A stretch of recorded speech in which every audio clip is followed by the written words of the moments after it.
In this video, I'm going to take a look at the new Chapter 1 Overture updates for Battlefield 5. This has been delayed from the 4th but came out today, and with it we're going to be seeing quite a few changes, some of which are positive, other ones I'm not really too sure. So in this video I'll go over it in a bit of detail so you guys know exactly what to expect when you're playing, and more importantly, you know what to avoid. Kicking things off, let's take a look at the new war story, The Last Tiger. This will be coming to the game with the update today. It's around a 10GB update, I believe, and then you can be playing this new war story. I'm not too sure if this war story is going to be all it was cracked up to be. I haven't played it yet. I'll have to rely on you guys to let me know in the comments for those that have played it. Maybe give it a rating out of 10. Is it that good? Or is it another war story that is marred in political controversy and is DICE's way of pushing some sort of agenda, or is it genuinely good? I'm interested. I'm hoping that it is genuinely good because it's one of those things that DICE have really been pushing since the game was announced. The Last Tiger is going to be amazing, hopefully. Next up, we have a new multiplayer map going by the name of Panzer Storm. I've played it in the past in a previous build. A huge map. Not one that I really enjoyed, but based in the Belgian countryside, you're going to essentially be playing a classic Battlefield map. Really big, lots of vehicles, lots of long-range engagements, some short-range engagements on individual flags. But is it going to be everything that I hope it would be? A good old Battlefield tank map? I'm not too sure. 6 or 7 tanks per team could be quite interesting, but tanks camp in Battlefield 5. Maybe that's all they're going to be doing on this map, and maybe you're going to have infantry that don't have much fun at all. Hopefully there are quite a few transport vehicles to get yourself around. Again, you'll have to let me know in the comments of what you think about Panzer Storm. We're going to be seeing a practice range. This is pretty good news. The practice range in Battlefield 4 was one of my favourite things for testing weapons, for trying stuff out, for doing things for videos. And now with Battlefield 5 there are a few more features, and of course your friends can join you too. That should be pretty cool. We've got a selection of issues, fixes, changes to weapons, the maps, everything, and you guys can check these out down in the description on that link. However, I will go through a few of my favourite things and a few of the things that I just can't understand why DICE haven't changed or have changed. So listen out for some of those. The first one that is pretty cool, and it's the top of the list, you're going to be unlocking your weapons that were bugged and couldn't be unlocked even once you'd reached the levels. And there are bug fixes for infinite loading screens and soft hangs in the game when viewing assignments. Things that have annoyed me a lot. That's good that they're getting fixed. The Conquest Catch-Up system mechanics have been changed to a soft catch-up system where it will only be initiated if you have a team that is losing by a load of tickets as opposed to losing by just a few. Pretty cool. Again, I don't think it's a good mechanic. I don't think it should be in a game that doesn't have a balancer in it, but whatever. It's a bit of a compromise and it might work for some people.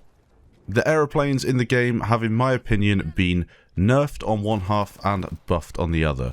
You've got your front-firing machine guns having less ammunition, your airplane first-person zooming is going to be up to 2.5, and you're also going to have a Stuka that has a bit more of strength around it, so it's not going to be shot out of the sky as easily.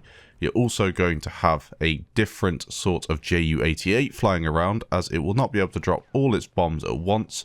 The fire rate of the bombs, you know, the 16 50kg bombs that do all the damage, has been slowed down, and you only get one 1000 kg bombs. However, this is kind of silly, because as a bomber, all you need to do if you want to keep your bombs on target is fly to the flight ceiling, dive down on your targets and drop your bombs as normal.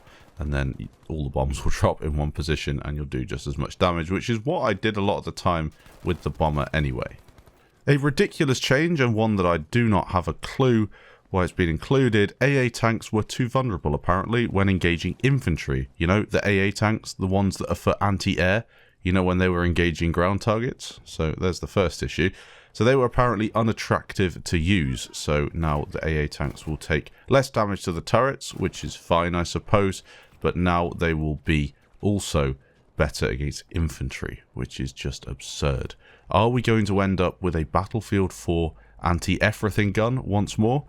If DICE have anything to do with it, maybe we will. The Stuka damage model has also been changed to be closer to the bombers, so it's very, very good at bombing infantry, I would assume. Thank goodness for that. As an infantry player, I was always wanting something extra landing on my head whilst playing. I do enjoy getting ragdolled around and exploded by everything that flies above me. DICE clearly feel like there needs to be more spam in the game, so we'll see how that plays out. Maybe it isn't so bad. The one thing I would say about the Stuka is it's far more entertaining to watch and listen to than the Ju-88, so maybe people are more inclined to take that vehicle instead.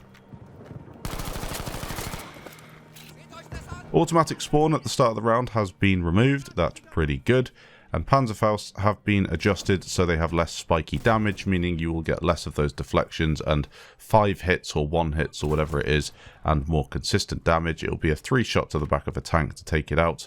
If you're using a Panzerfaust, I suppose you need to visit a resupply station to get 3 Panzerfausts, but you can still solo a tank. I don't think this will change much at all, because when I die in a tank, there's usually always an extra 1 or 2 Panzerfausts flying at me anyway. It's very rarely just the exact amount of rockets that take me down. So let's see if it changes much. I don't think it will, personally. You can now duck down as a secondary gunner on a tank, a pretty cool feature. However, I don't believe it will afford you any additional protection from explosive damage, which is what I died to a lot of the time anyway. Pretty cool though, and let's see if it changes much when you're playing as a secondary gunner. Personally, I believe having an added shield around you, some sort of protective aura from explosives when you're on that thing would be good. You can still die to them, of course, but the splash damage just doesn't take as much as an effect on you. Remember, it is a game and it's supposed to be fun. You can't just be getting shot off whenever your tank driver takes a hit. Nothing that you can do about that. There are a selection of soldier fixes and tweaks. Again, this is going to be down in the description below. Nothing I really want to get into here, but there are some bug fixes that are quite cool. And then the same for the vehicles as well. The throwing knives have been nerfed. Your knife maximum damage range has been reduced to 6.5 meters from 13 meters. That's been cut in half. And then, of course, you only get 2 instead of 6. Quite a fair nerf, in my opinion, because they were damn powerful. We've also seen a selection of changes to weapons, but nothing that crazy. The LMGs, MMGs, SMGs, and assault rifles have had their 4-hit kill increased from 9 meters to 10 meters.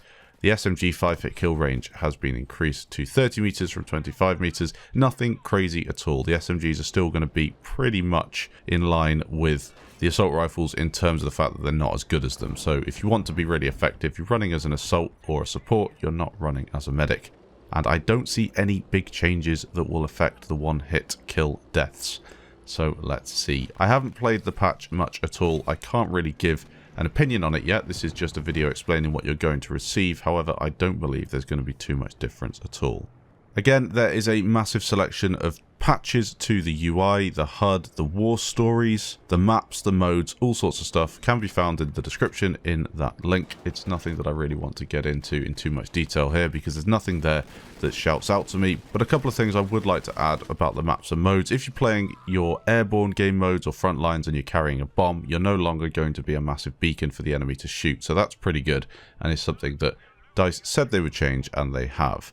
What do I think of this patch overall? I'm going to give it a 6 out of 10, maybe even actually a 5 out of 10.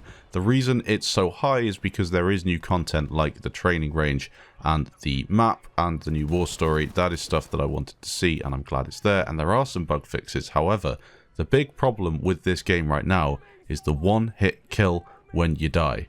That has to go. In an FPS game, that is the most frustrating thing you'll experience. I don't know if you're experiencing it, but I am all the time. And it's so frustrating. If DICE haven't fixed it, that means they're probably not going to be able to fix it anytime soon. Which means that it's going to be almost a legacy issue with the game. It's going to be there throughout the game's life. And that is no fun for me. And will certainly stop me from reaching my target of 1,000 hours in Battlefield 5. I'm over 100. I am enjoying it. But the only way I'm reaching 1,000 is if they bring these continued patches that they promised. Hopefully you guys are having a lot of fun with it. If you are, let me know in the comments. If you're not, also let me know in the comments. Thanks for watching, and I'll catch you in the next video.